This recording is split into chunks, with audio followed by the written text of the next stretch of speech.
மனித நாகரீகம் வளராத புராதன காலத்தில் குற்றவாளிகளை காட்டு மிராண்டித்தனமாகத்தான் தண்டித்திருக்கிறார்கள். 19ஆம் நூற்றாண்டு வரை கொடூரமான தண்டனை முறை இது. மனிதனை தரையில் கிடத்திவிட்டு காலை துவாக்கி மனிதனின் தலையை நசுக்கும் முறையும் உண்டு. இந்த மரண வேதனை எப்படி இருக்கும்? நமது கற்பனைக்கு அப்பாற்பட்டது. அது ஐரோப்பிய நாடுகளில் நடைமுறையில் இருந்த ஒரு தண்டனையை பாருங்களேன்.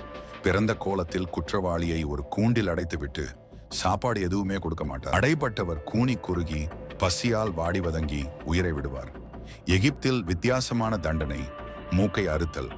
சட்டத்தை மீறி நடக்கும் குற்றவாளிகளின் மூக்கை அறுத்து சிறைச்சாலைக்கு அனுப்பி விடுவார்கள்.